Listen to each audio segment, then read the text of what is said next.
you'd never know that Joe Dietz and Tim Brooks's elegant Lexington garden is just feet away from a major expressway.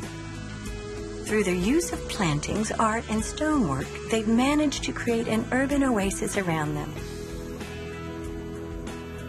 These beautiful old trees are one of the reasons why Tim and Joe selected this site.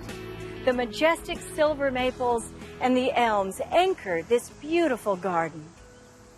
We purchased the property in '92, and when we got it, there was really not much of a garden here. The people that had it before us had done a few things, but not much. So everything that you see here today is a lot different than it was 25 years ago. Through those 25 years, the garden's changed drastically due to our desires of different plant material and Mother Nature's desires for weather. As a gardener, we all know we like to change things, move plants, and the Mother Nature part is something you deal with, and you embrace it because you can't do anything but. When you look at the house and the garden, it's sort of an eclectic mix of Frank Lloyd Wright's life. From the front, his more bungalow, to the back with all the glass of his more mid-century modern. And that sort of moves on into the garden with some of the statuary, and then like the fire bowls or some of the bowls of plantings. We are very close to New Circle Road. The basic thing that protects us from all the noise is a berm was placed there years ago, and there's quite a few trees on it now and shrubs, so that helps some. We have lots of plants in the front yard and the backyard. Those plantings help to suppress the noise that comes from New Circle. And as you go into the backyard, even more plants, and with the barrier of the house, you really don't hear it very much. We have our own oasis here, as we like to say, in the middle of the city. The garden is more of a formal front yard with some eclectic aspects of stone walls, evergreen trees, lots of boxwood. The soil's very shallow out there because of the underlying bedrock. So we look for trees that have fibrous root systems, not large tap roots. So we've got some of the green giant arborvitaes that really do well, add a nice evergreen touch to the landscapes here in the bluegrass. The side garden along the driveway has really changed over the years. We basically opened it up to more of a sun garden, planting more bulbs. So in March, April, there's thousands of daffodils and various other spring bulbs that bloom in that area. It transitions then into later spring with the spring and summer perennials. And then toward the fall, you get the grasses and late summer flowers such as rudbeckia and such that bloom. So you've got a three-season various flowers that bloom in that area. We like to have a vegetable garden. We tilled it up and put in a lot of nutrients and leaves and grasses and everything to enhance the soil. We've got lots of tomatoes and peppers and sugar snap peas, a lot of fresh herbs. Then we'd walk into the courtyard, and the temperature drops about 10 degrees as you go in there. From there, then you come into the bonsai display area. I started playing with bonsai 20-some years ago and just got intrigued with it and liked working with them. When you start working on one of these trees, your mind loses everything else. You just want to work on that tree and try and make it look better. I've got a wide variety of evergreens and hardy trees and deciduous. I think I've got somewhere in the vicinity of about 40 to 45 pots, and in those pots I've probably got somewhere around 100 trees. There is a tremendous amount of maintenance in taking care of them. Many of them will need to be repotted, taken out of the pots they're in, and the root systems clipped off and cleaned up, then resituated in a new pot. Along with that, there's a lot of trimming on the top to get everything in the shape you want. The branches need to be wired so they look the way that you want them to look. These pots have very little soil in them, and they can dry out very quickly, and you can lose your tree if you're not paying very close attention to that. They've got to be watered. You let them dry out, they're gone. There's also some trimming and pruning all year long, just so things look their best. It's not hard to get into. You can buy a boxwood or a taxus or something from one of the local garden centers and start playing with it and get a book and read up on it and get some ideas on what it entails and practice with it. We have decided to add on a conservatory, and we made it 2 stories, access from both levels. It's mainly for orchids and other tropical plants. I've always loved the epiphytic nature of orchids and bromeliads. We also have some of the hardy pitcher plants. We located it on the west side of the house, which normally you wouldn't do because of the heat of the summer. But because of our large trees, they shade it and it stays fairly cool. There's over 25,000 species of orchids.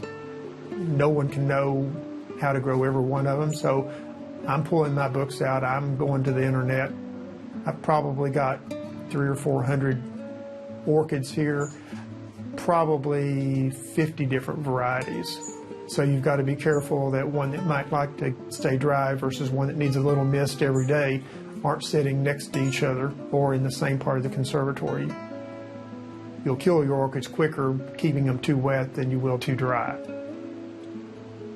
In the winter, there's much less maintenance because you've closed it up, and it just basically recycles itself. Some days out here it'll actually rain in the conservatory because of just the humidity that builds up on the roof.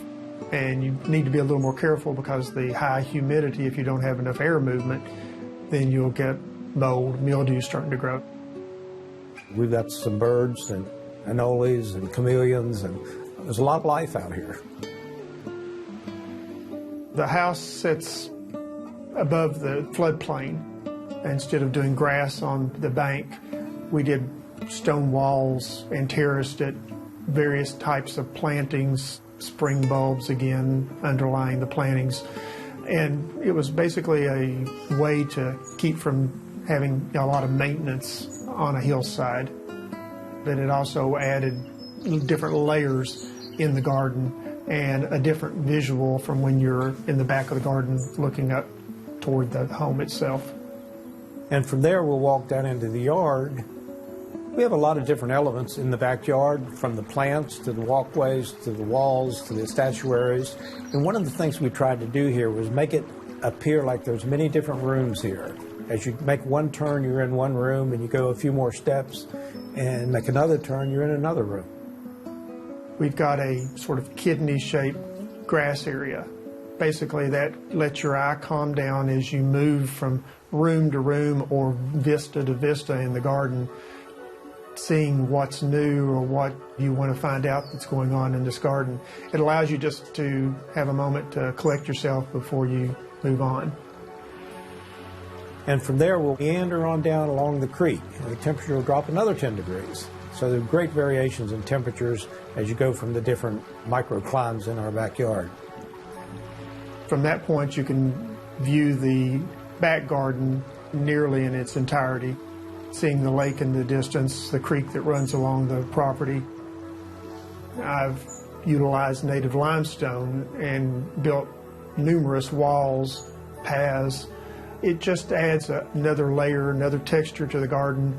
Or as some people say during the winter, it provides you the winter bones for the garden. It's something to view while everything's asleep. I love art in the garden. I think you have to be careful on how much you use. You can get too busy. I think that the art needs to blend in with the garden. Most of the garden here, I see it in my head, and I get out and start doing the installation or the preparation with what I envision. In the yard, I do a lot of the cutting and weeding and clipping, and he does a lot of the planting and designing and making sure that things are put in the right place. With his forestry degrees, he knows trees. I've got a horticulture degree and landscape design degree. We both utilize our education in the garden along with many decades of experience. Because of the shade, because of all the leaf mold, leaf debris that breaks down, it can transform your soil to an acidic soil very quickly. And with that, you get moss growing. You can get the wild violets growing. I use a lot of pelletized limestone. Apply it with a broadcast spreader. Like if you're going out and doing fertilizer for your grass or whatever, you just buy the 30 or 40 pound bags of pelletized limestone. That works better. You can buy the limestone powder, but I find that the pellets work better. You can get it out into the garden without having it clump up a lot and having to deal with places where it might just want to make a white mess. Some of the things that we've incorporated from around Kentucky is a lot of millstones. We've collected several of those in our travels and brought them back here. And in the backyard, we have one place where we've got 3 bubblers where the millstones are laid flat on rock, and then the hole in the center, which is the centerpiece, is water bubbling up. And it's basically the dry bubble method where it bubbles out of the grindstone into a gravel area, so you don't have really open water, but you still have the water sound. For a lot of people, if they're going to start doing a design like this, I think one of the critical things is getting some professional advice, someone that knows exactly how plants go together, how things should be laid out. Know what type of home you're planning. Is this going to be your starter home and you're there a few years and going to move on? Or could this possibly be your life home? Plan it accordingly. Think of the plants that you like that may take a while to grow, get those started. And think of how you will use the garden. Be prepared to always have your garden in flux and change. That's part of the joy.